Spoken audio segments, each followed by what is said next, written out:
brought to you by Candid Dusting Powder and American Pistachios.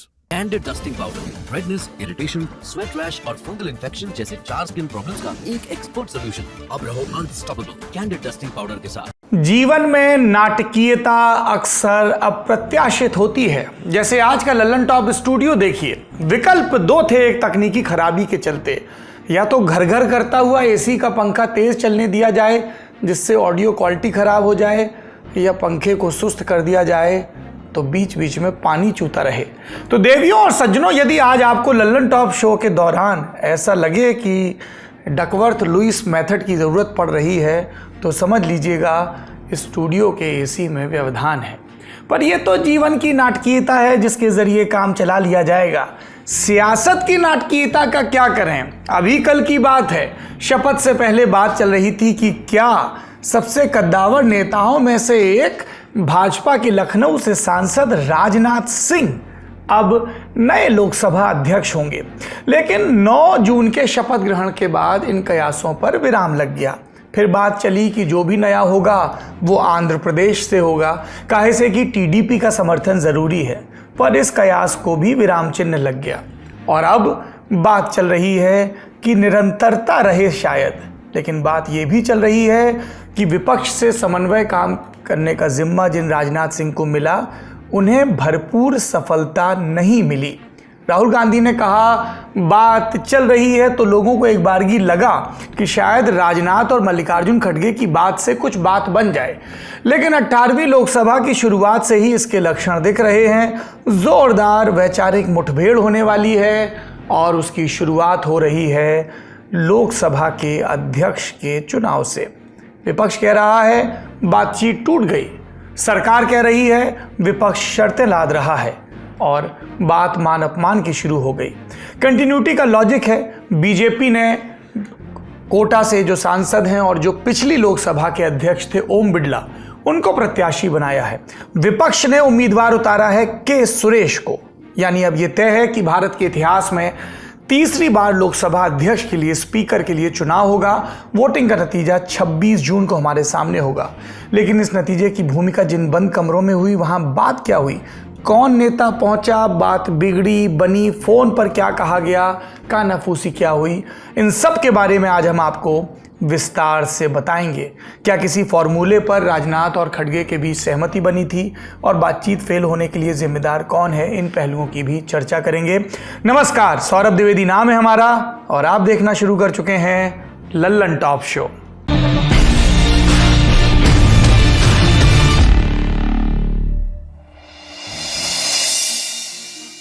अठारहवीं लोकसभा का दूसरा दिन था 25 जून, यानी इमरजेंसी की 49वीं सालगिरह का दिन। कांग्रेस इस दिन को भूलना चाहती है और भाजपा चाहती है कि बार बार याद किया जाए। इमरजेंसी का जिक्र करते हुए प्रधानमंत्री नरेंद्र मोदी ने आज सुबह सुबह एक के बाद एक ट्वीट किए। अंग्रेजी में किए गए इन ट्वीट की कुछ खास बातों का जिक्र करते हैं आपके सामने। उन्होंने लिखा, आपातकाल के काले दिन दर्शाते हैं कि कांग्रेस पार्टी ने कैसे मूलभूत स्वतंत्रता का गला घोंटा और कैसे उस संविधान को कुचला जिसका हर भारतीय सम्मान करता है। केवल सत्ता में बने रहने के लिए कांग्रेस पार्टी ने हर लोकतांत्रिक प्रक्रिया का अपमान किया और देश को एक जेल में बदल दिया। उन्होंने ये भी लिखा कि जिन लोगों ने आपातकाल लगाया उन्हें कोई अधिकार नहीं कि वो हमारे देश के संविधान से प्यार का इजहार करें, और जिस विचारधारा के तहत देश में आपातकाल लगाया गया वो विचारधारा इस पार्टी में आज भी जीवित है। नरेंद्र मोदी के इन आरोपों का जवाब दिया कांग्रेस के राष्ट्रीय अध्यक्ष मल्लिकार्जुन खड़गे ने। उन्होंने भी ट्विटर पर लिखा, देश भविष्य की ओर देख रहा है, आप अपनी कमियां छिपाने के लिए अतीत को ही कुरेदते रहते हैं। पिछले 10 वर्षों में 140 करोड़ भारतीयों को आपने जो अनडिक्लेयर्ड इमरजेंसी का आभास करवाया, उसने लोकतंत्र और संविधान को गहरा आघात पहुंचाया। पार्टियों को तोड़ना, चोर दरवाजे से चुनी हुई सरकारों को गिराना, 95% विपक्षी नेताओं पर ईडी, सीबीआई, आईटी का दुरुपयोग, मुख्यमंत्रियों तक को जेल में डालना और चुनाव के पहले सत्ता का इस्तेमाल कर लेवल प्लेइंग फील्ड को बिगाड़ना, क्या ये अनडिक्लेयर्ड इमरजेंसी नहीं है? खड़गे लिखते हैं, मोदी जी कंसेंसस और कॉपरेशन की बात करते हैं पर उनके एक्शंस इसके विपरीत हैं। इस बहस के बाद मीडिया के कैमरे संसद परिसर में घूमे। चर्चा हो रही थी कि लोकसभा में स्पीकर की कुर्सी पर कौन बैठेगा। एनडीए की ओर से वही नाम आया जिसका जिक्र था, ओम बिड़ला। पर ओम बिड़ला निर्विरोध चुन लिए जाएं, इसके लिए जरूरी था इंडिया गठबंधन के दलों का सहयोग, और इस सहयोग को मांगने के लिए लखनऊ से सांसद और देश के रक्षा मंत्री राजनाथ सिंह ने फोन पर बात की कांग्रेस के अध्यक्ष और राज्यसभा के सांसद मल्लिकार्जुन खड़गे से। क्या बात हुई, ये ब्यौरे दिए कांग्रेस के पूर्व अध्यक्ष और रायबरेली से सांसद राहुल गांधी ने। ऑपोजिशन ने क्लियरली कहा है, राजनाथ सिंह जी का खारगे जी को फोन आया, राजनाथ सिंह जी ने खारगे जी से कहा देखिए आप हमारे स्पीकर को सपोर्ट कीजिए। ऑपोजिशन, पूरी ऑपोजिशन ने कहा है, हमने सब के सब से बात की है, पूरे ऑपोजिशन ने कहा है कि हम स्पीकर को सपोर्ट करेंगे, मगर कन्वेंशन ये है कि डेप्यूटी स्पीकर ऑपोजिशन को मिलना चाहिए। राजनाथ सिंह जी ने कल शाम कहा था कि वो खारगे जी को कॉल रिटर्न करेंगे। अभी तक राजनाथ सिंह जी ने खारगे जी का कॉल रिटर्न नहीं किया है। तो मोदी जी कह रहे हैं कंस्ट्रक्टिव कोऑपरेशन हो, और फिर हमारे नेता को इंसल्ट करा जा रहा है।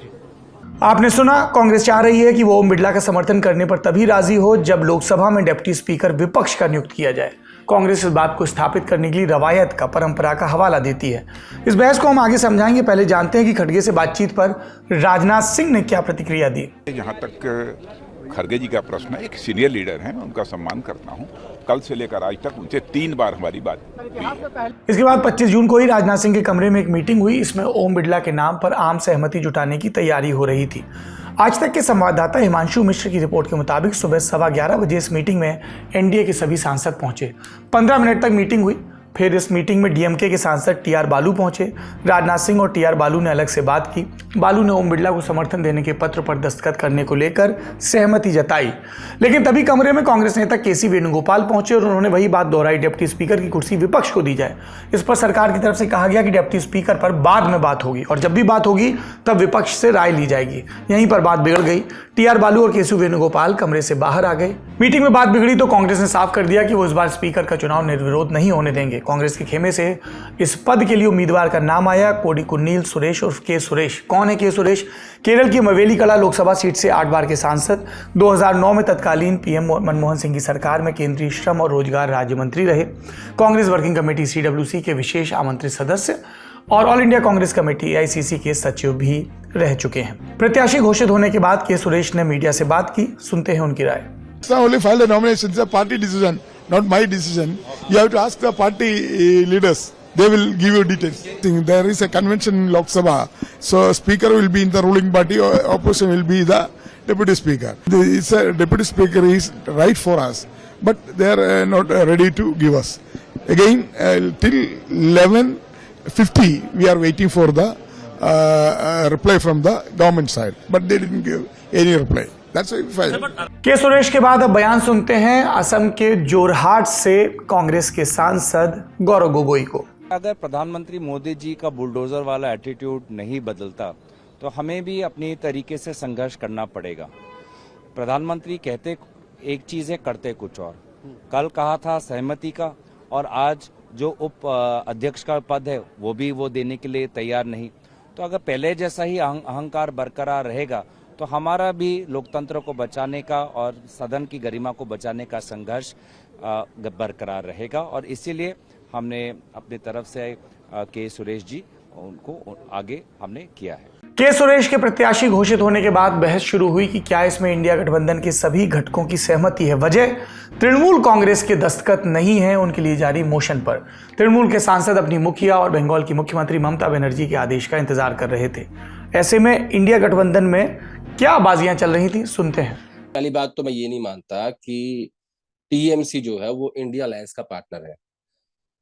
आप हैं तो सही इंडिया अलायंस में, लेकिन आपने क्या सीट बंटवारे जब हुआ था, आपने कोई सीटें दी, आपने कोई समझौता किया? नहीं किया। फिर भी आप इंडिया अलायंस में हो, फिर भी आप अपने आप को एक धर्मनिरपेक्ष पार्टी दिखाने की कोशिश कर रहे हो, एक ऐसी पार्टी जो संविधान की बात कर रही है, जाति जनगणना की बात कर रही है, लेकिन जब कोई ऐसा क्राइसिस आता है तो आप पलटी मार लेते हो। अब अगर मान भी लें कि एक परसेप्शन ऐसा बना हुआ है कि वो इंडिया अलायंस की पार्टनर हैं टीएमसी, तो आज सदन के भीतर जब सांसद शपथ ले रहे थे तो उस वक्त अभिषेक बनर्जी राहुल गांधी के पास आके बैठे, और बैठे नहीं, दरअसल उन्हें बुलाया गया और एक लंबी बातचीत दोनों के बीच में हुई, जिसके इंडिया गठबंधन के फ्लोर लीडर्स की बैठक खड़गे साहब के घर पे होगी, उसमें टीएमसी भी पार्टिसिपेट कर रही है। यानी ये इस बात के संकेत है कि इस स्पीकर के चुनाव में अब टीएमसी इंडिया गठबंधन का साथ देगी, जो कि ममता बनर्जी अभिषेक बनर्जी और राहुल गांधी के बीच बातचीत हुई है, उसको देखते हुए। तो यह बात बिल्कुल साफ हो गई है कि अब टीएमसी जो है वो नाराज नहीं है, दोनों लीडरशिप की बातचीत हो गई है और उनको मना लिया गया है। कांग्रेस के सरप्राइज मूव पर एनडीए के सांसदों की भी प्रतिक्रियाएं आई। स्पीकर वैसे भी किसी सत्तारूढ़ पार्टी या विपक्ष का नहीं होता है, वो पूरे सदन का होता है। वैसे ही उपाध्यक्ष भी कोई पार्टी या दल का नहीं होता है, पूरे सदन का होता है।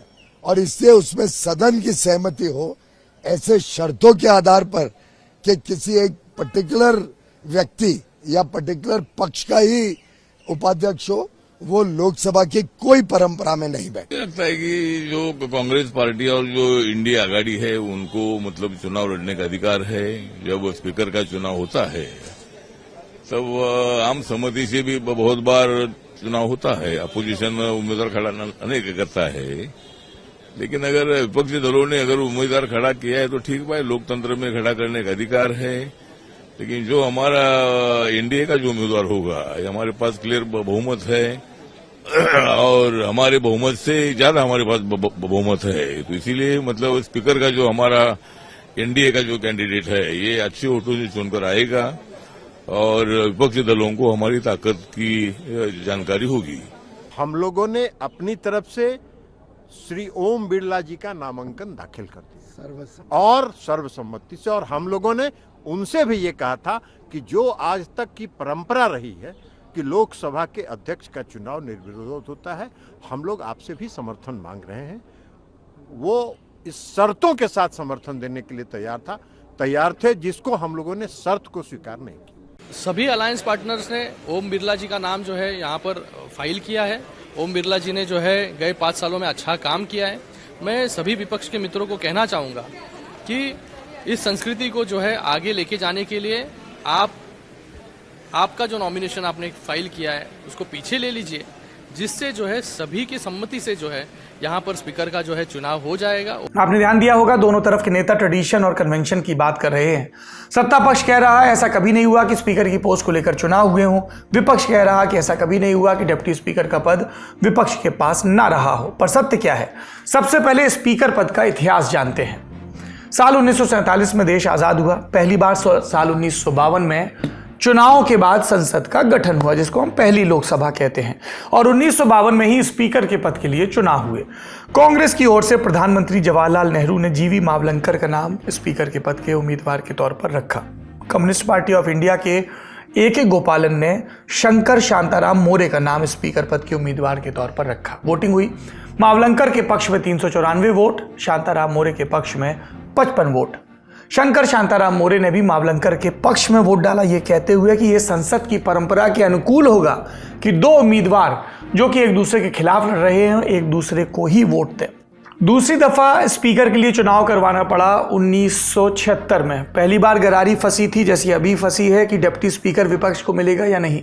पर दूसरी दफा क्या हुआ? 1975 में इमरजेंसी के विरोध में तत्कालीन स्पीकर जीएस ढिल्लों ने इस्तीफा दे दिया और इसीलिए अगले बरस कांग्रेस को बलिराम भगत का नाम स्पीकर के उम्मीदवार के तौर पर आगे बढ़ाना पड़ा। 523 लोगों की लोकसभा में कांग्रेस और उसके सहयोगियों के पास 360 से ज्यादा सीटें थी। ऐसे में बलराम भगत का जीतना तय था और तब विपक्ष ने जगन्नाथ राव का नाम आगे बढ़ाया। उस समय राव जेल में बंद थे। चुनाव हुए और बलराम भगत की जीत हुई। माने लोकसभा स्पीकर के लिए इतिहास में 2 दफा पहले चुनाव हो चुका है और दोनों ही बार सत्ता पक्ष की जीत हुई। अब बात करते हैं डिप्टी स्पीकर की पोस्ट की, जिसको लेकर कंटेंशन है। क्या सच में डिप्टी स्पीकर की पोस्ट रवायतन विपक्ष के पास जाती है? पिछली कुछ लोकसभा के उदाहरणों से समझते हैं।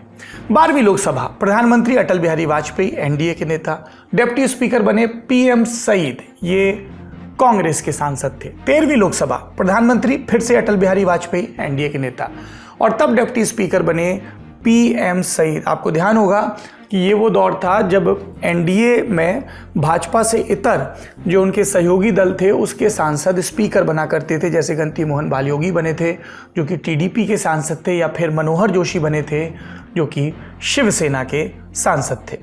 14वीं लोकसभा की बात करते हैं। प्रधानमंत्री थे मनमोहन सिंह। ये यूपीए की सरकार थी और इस सरकार में डिप्टी स्पीकर का पद जैसे अटल बिहारी की सरकार में विपक्ष को दिया गया था, वैसे यूपीए सरकार में भी विपक्ष को दिया गया। और तब एनडीए का हिस्सा रही शिरोमणि अकाली दल के चरणजीत सिंह अटवाल एनडीए के घटक दल के मेंबर बने डिप्टी स्पीकर। 15वीं लोकसभा एक बार फिर से मनमोहन सिंह प्रधानमंत्री बनते हैं, यूपीए के नेता, और डिप्टी स्पीकर का पद इस बार भारतीय जनता पार्टी को मिलता है और करिया मुंडा डिप्टी स्पीकर बनते हैं। ये वो दौर था जब शिवराज पाटिल या मीरा कुमार जैसे नेता स्पीकर हुआ करते थे। 14वीं और 15वीं लोकसभा में हमने आपको डिप्टी स्पीकर तो बता दिए, चरणजीत सिंह अटवाल और करिया मुंडा, पर स्पीकर कौन था? 14वीं लोकसभा में यूपीए लेफ्ट दलों के समर्थन पर आश्रित थी और भारतीय कम्युनिस्ट पार्टी यानी सीपीआई के सोमनाथ चटर्जी तब स्पीकर बने थे।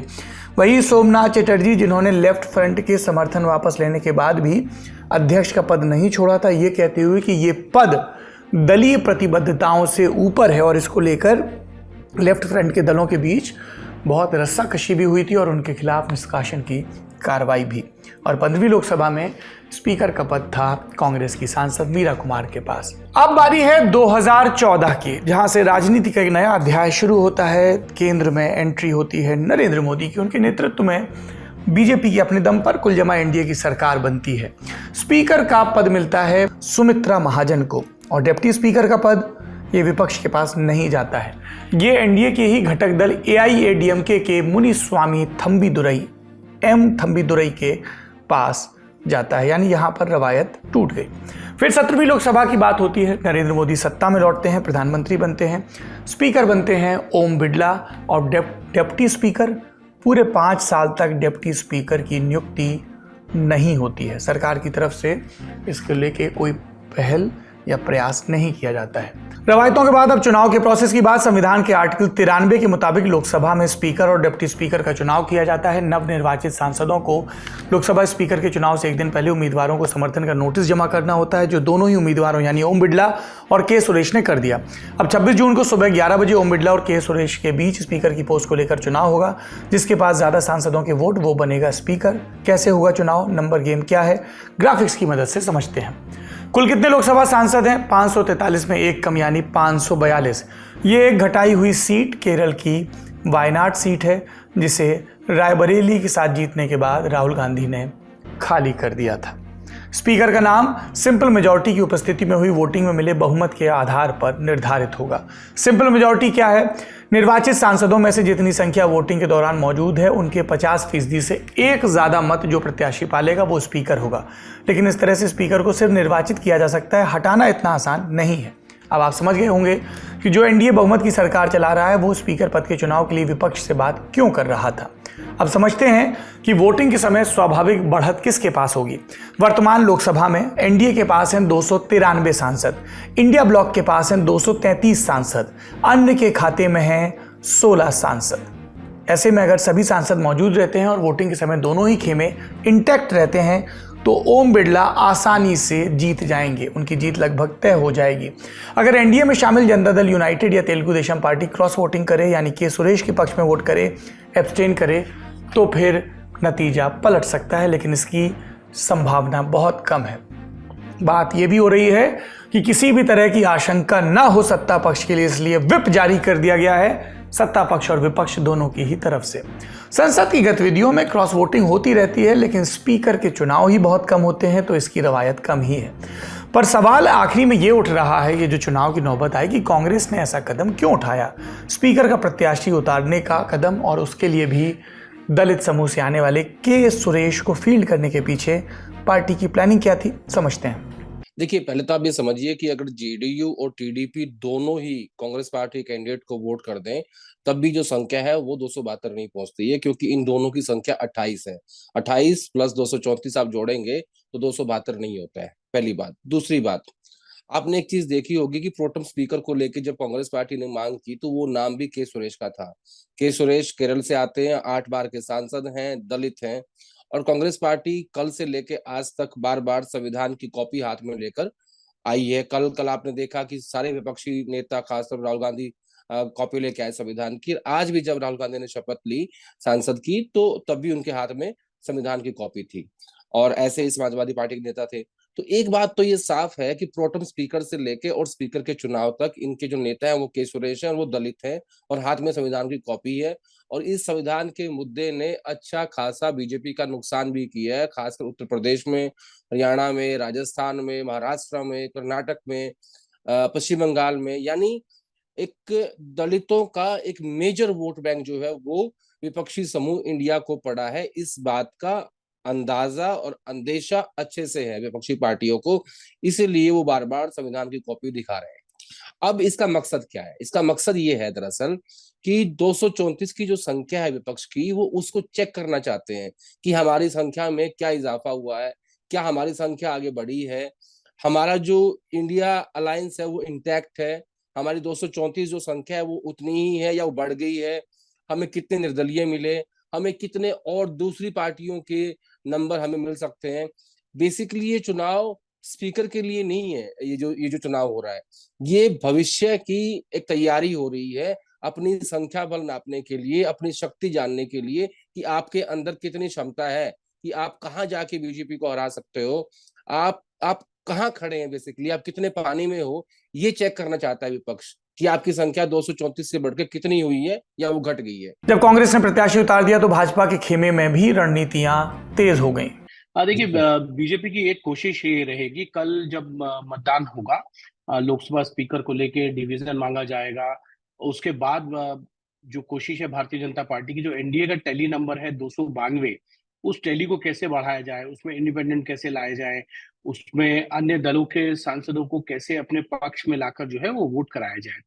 क्योंकि भारतीय जनता पार्टी को ये तो मालूम है कि स्पीकर का चुनाव वो जीत जाएंगे, और ये बात इंडिया ब्लॉक भी बहुत अच्छी तरीके से जानता है कि उनके पास नंबर्स नहीं है। उनके पास जो नंबर्स हैं वो नंबर्स जो है वो 237 का आंकड़ा है।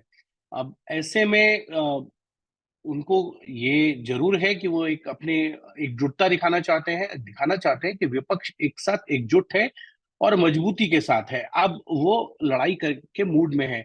आप याद कीजिए 2019 पे जब डिप्टी स्पीकर का पोस्ट खाली रखा गया और स्पीकर, क्योंकि भारतीय जनता पार्टी के पास इतने नंबर्स थे, 303 नंबर्स बीजेपी खुद अकेले दम पर जीत के आई थी, और एनडीए अलायंस के साथ देखा जाए तो 352 का आंकड़ा बनता था तब। तो कहीं ना कहीं इस बार विपक्ष लड़ाई में देखना चाहता है, वो मजबूती दिखाना चाहता है। ध्यान रहे, इतनी माथापच्ची के बाद भी कांग्रेस ने एक विकल्प खुला रखा है। इतनी जुगत के बाद कांग्रेस नेता केसी वेणुगोपाल ने बयान दिया, यदि अभी भी भाजपा डिप्टी स्पीकर की पोस्ट विपक्ष को देने पर राजी हो जाती है तो विपक्ष को ओम बिड़ला का समर्थन करने में कोई दिक्कत नहीं है। Of course, we are ready to support speaker. We are ready to support speaker suggested by the BJP or the government side, provided they should also honor the opposition status. इस बहस के बाद संसद में शुरू हुई शपथ। कल प्रधानमंत्री की शपथ के बाद आकारादि क्रम से सांसदों ने शपथ ली। जो बचे उनकी आज शपथ हुई और इस दौरान कुछ दृश्य बने चर्चा का बायस। जैसे एआईएमआईएम के सांसद असदुद्दीन ओवैसी ने अपनी शपथ में जय फिलिस्तीन कहा। मैं असदुद्दीन ओवैसी, जिसे लोकसभा का रुकन मुंतखब किया गया है, अल्लाह के नाम से हल्फ उठाता हूं कि मैं भारत की आइन पर जो कानून के मुजब तय पाया है एतकाद रखूंगा, उसका वफादार रहूंगा। मैं भारत के इक़्तिदार आला और सालिमियत को बरकरार रखूंगा और जिस ओहदे को मैं संभालने वाला हूं इसके फ़राइज़ और वफादारी से अंजाम दूंगा। जय भीम, जय मीम, जय तेलंगाना, जय फ़लस्तीन, तकबीर, अल्लाहु अकबर। इस शपथ के बाद बवाल हुआ और एनडीए के नेताओं ने विरोध किया। संसद में वोट लेते वक्त जो जय फालस्तीनी के नाम पर जो स्लोगन दिया गया, ये बिल्कुल गलत है, कॉन्स्टिट्यूशन के खिलाफ है। एक तरफ कॉन्स्टिट्यूशन के नाम पर स्लोगन देते हुए दूसरा तरफ कॉन्स्टिट्यूशन के खिलाफ ये स्लोगन देना और भारत में रहकर पालस्तीना का गाना गाना बिल्कुल गलत है। फिलिस्तीन के नारे लगाए। कैन यू इमेजिन कहाँ, मतलब इस तरह का विपक्ष। और ये अगर ताकत, किसी इन लोगों को ताकत मिल जाएगी तो जय फिलिस्तीन करेंगे, फिर जय खालिस्तान करेंगे, फिर जय पाकिस्तान करेंगे। भाजपा सांसद शोभा करांदलाजे ने तो प्रोटेम स्पीकर भर्तृहरि मेहताब और अमित शाह को खत लिखा और कहा कार्रवाई हो और वैसी शपथ दोबारा लें। लेकिन इसी एक शपथ ने सुर्खी नहीं बनाई। गाजियाबाद से भाजपा सांसद अतुल गर्ग ने शपथ लेने के बाद जय डॉक्टर हेडगेवार कहा और इस पर विपक्ष ने बवाल काटा। करूंगा, श्यामा प्रसाद मुखर्जी जिंदाबाद, दीनदयाल उपाध्याय जिंदाबाद, अटल बिहारी वाजपेयी जिंदाबाद, नरेंद्र मोदी जिंदाबाद।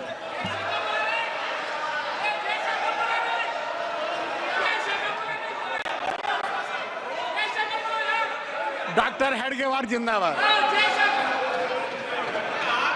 विपक्षी सांसदों ने मेरठ के सांसद अरुण गोविल की शपथ पर भी टिप्पणियां की। जैसे जब गोविल शपथ लेने बढ़े तो विपक्षियों ने कहा बेईमानी से जीते। जय श्री राम, जय भारत।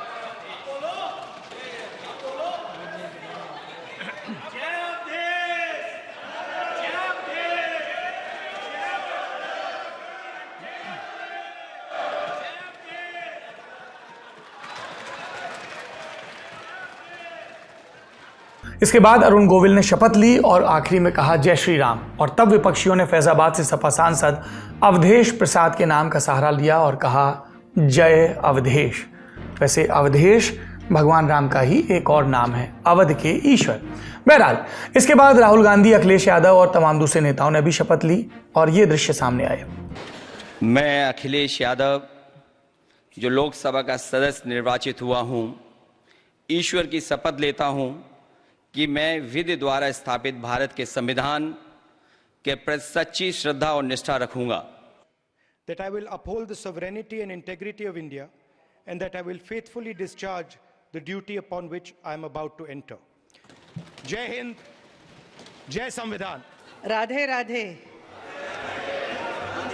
मैं हेमा मालिनी, जो लोकसभा की सदस्य निर्वाचित हुई हूँ, ईश्वर की शपथ लेती हूँ कि मैं विधि द्वारा स्थापित भारत के संविधान के प्रति सच्ची श्रद्धा और निष्ठा रखूंगी। ज्यादा जानकारी लिए आप हमारा संसदीय कार्य से जुड़ा शो संसद में आज देख सकते हैं। बड़ी खबर में आज इतना ही। अब सुर्खियों की बारी। पहली सुर्खी दिल्ली हाईकोर्ट से। हाईकोर्ट के जस्टिस सुधीर कुमार जैन की बेंच ने अरविंद केजरीवाल को राउज एवेन्यू कोर्ट से मिली जमानत पर स्टे लगा दिया है। दिल्ली हाईकोर्ट ने कहा कि ट्रायल कोर्ट ने केजरीवाल की जमानत के खिलाफ प्रवर्तन निदेशालय यानी ईडी की दलीलों पर ठीक से विचार नहीं किया। बता दें, दिल्ली शराब नीति से जुड़े मनी लॉन्ड्रिंग मामले में मुख्यमंत्री अरविंद केजरीवाल ईडी की जांच का सामना कर रहे हैं और अभी जेल में है। उनकी जमानत याचिका पर सुनवाई करते हुए राउज एवेन्यू कोर्ट ने 20 जून को जमानत दी थी। तब कोर्ट की वेकेशनल जज न्याय बिंदु ने जमानत देते हुए ईडी पर सख्त टिप्पणी की थी और कहा था कि उसका काम करने का तरीका पक्षपात भरा है। ईडी ने 21 जून को दिल्ली हाईकोर्ट में से चुनौती दी और शिकायत की कि जज न्याय बिंदु ने ईडी की दलीलें नहीं सुनी और अपनी बात जल्द खत्म करने के लिए कहा। 21 जून को हाईकोर्ट ने निचली अदालत के फैसले पर टेम्परेरी स्टे लगाया और सुनवाई के बाद आदेश सुरक्षित कर लिया। वही आदेश कोर्ट ने आज डिलीवर किया। इस पूरी सुनवाई और बहस को हमने 21 जून के ललन टॉप शो में विस्तार से बताया था। आप चाहें तो डिस्क्रिप्शन में मौजूद लिंक पर ब्यौरे देख सकते हैं। आज अपने आदेश में हाईकोर्ट ने कहा कि ट्रायल कोर्ट ने ईडी को केजरीवाल की बेल के खिलाफ दलीलें रखने का पर्याप्त मौका नहीं दिया और ना ही ईडी के दस्तावेजों पर गौर किया। कोर्ट ने यह भी कहा कि ईडी की अपील पर गंभीरता से विचार की जरूरत है। इस आदेश के बाद राजनीतिक पार्टियों की प्रतिक्रियाएं आई। कोर्ट का जो भी निर्णय होगा हम उसका स्वागत करेंगे। हमारा एकमात्र स्टैंड है, भ्रष्टाचारी को बचना नहीं चाहिए और जो ईमानदार है उसको फंसना नहीं चाहिए। हम आज जो फैसला आया है उससे हम असहमत हैं, पर आप भी देखिए कि हाईकोर्ट ने तो रोक लगा ही दी थी ट्रायल कोर्ट के फैसले पे बिना ऑर्डर देखे ही। आपको ध्यान होगा कि हाईकोर्ट के ऑनरेबल हाईकोर्ट के आगे ट्रायल कोर्ट का ऑर्डर भी नहीं था और उस पर स्टे लगा दी थी। तो अब उनको तो अपनी बात रखनी ही पड़ेगी शायद। हम आज के फैसले से असहमत हैं। हमारी लीगल टीम इस पर विचार कर रही है और जैसा भी वो एडवाइस करेंगे हम आगे वैसा ही करेंगे। अगली सुर्खी पुणे के पोर्श कार हादसे से जुड़ी है। बॉम्बे हाईकोर्ट ने इस केस के आरोपी नाबालिग को रिहा करने का आदेश दिया। कहा कि नाबालिग को हिरासत में रखने का आदेश अवैध था। जुवेनाइल जस्टिस बोर्ड ने 22 मई को नाबालिग की जमानत रद्द की थी। उसे चिल्ड्रन ऑब्जर्वेशन सेंटर में भेजे जाने का आदेश दिया था। इसके बाद से वो वहीं पर था। हालांकि अब हाईकोर्ट का कहना है कि आदेश जारी करना जुवेनाइल जस्टिस बोर्ड के अधिकार क्षेत्र में नहीं था। 18 और 19 मई की दरमियानी रात पुणे के कल्याणी नगर में पोर्शे कार से टक्कर में 2 लोगों की मौत हुई थी। कार 17 साल का नाबालिग चला रहा था। उस पर आरोप लगा कि उसने एक्सीडेंट से पहले पब में बैठकर शराब पी। पुलिस ने आरोपी को गिरफ्तार किया, लेकिन कुछ ही घंटे के भीतर उसे जमानत मिल गई। इस फैसले का काफ़ी विरोध हुआ। इंडिया टुडे की रिपोर्ट के मुताबिक जस्टिस भारती डांगरे और जस्टिस मंजूषा देशपांडे की बेंच ने फिर ये फैसला सुनाया नाबालिग की चाची की याचिका पर। कहा कि ये एक्सीडेंट दुर्भाग्यपूर्ण था, लेकिन नाबालिग को ऑब्जर्वेशन होम में नहीं रखा जा सकता। कोर्ट ने यह भी कहा कि जुवेनाइल जस्टिस बोर्ड के आदेश के तहत नाबालिग की काउंसलिंग साइकोलॉजिस्ट से होती रहेगी। न्याय महोदय से तो यही रिक्वेस्ट कर रही हूँ कि मेरा दर्द समझे। मैंने अपनी बेटी को खोया है मेरे जैसी हजारों लड़कियां वहां पे पढ़ रही है, जॉब कर रही है, तो ये हादसा बार बार ना होए और जो ऐसी सिचुएशन पैदा करता है, जो ऐसी क्राइम करता है, उसको भी सबक मिले। बस यही मेरा एक रिक्वेस्ट है न्याय महोदय से कि सही सही फैसला करें। और आखिरी में चला चली की वेला में याद करते हैं पॉप स्टार और गायक और नर्तक माइकल जैक्सन को। समर्थकों के मुताबिक आज उनकी पुण्यतिथि है। नहीं, पुण्यतिथि को लेकर थोड़ा सा है, तिथि तो है। 25 जून 2009 को 50 साल की उम्र में उनका निधन हो गया था। आज शो के आखिर में उनकी कविता सुनते हैं, प्लेनेट अर्थ। इसका हिंदी में तुरंत फुरत अनुवाद किया है हमारे साथी दिव्यांशी सुमराव और दीपक तेनगुरिया ने। क्या लिखता है कवि? ओ मेरी धरती, मेरे घर, मेरी जगह, अंतरिक्ष के समंदर में बसा एक जहान। ओ मेरी धरती, क्या तुम बस धूल के गुबार की तरह तैर रही हो, या हो एक छोटा सा ग्लोब जो फटने को आतुर है, या हो धातु का एक टुकड़ा जिस पर जंग लगने वाली है, या हो शून्य में पदार्थ का एक कण, या एक अकेला अंतरिक्ष यान, या एक बड़ा क्षुद्र ग्रह, या हो एक ठंडी चट्टान बेरंग। लेकिन कुछ है जो मुझे बताता है कि ये सच नहीं है। तुम मेरी प्रियतमा हो, कोमल और नीली। ओ मेरी प्यारी धरती, क्या तुम्हें मालूम है कि तुम मेरे दिल के सबसे गहरे कोने में बसती हो, और आप बसते हैं हमारे दिल के गहन कोनों में। अपना ख्याल रखिए और अपनों का उससे भी ज़्यादा। शुभ रात्रि।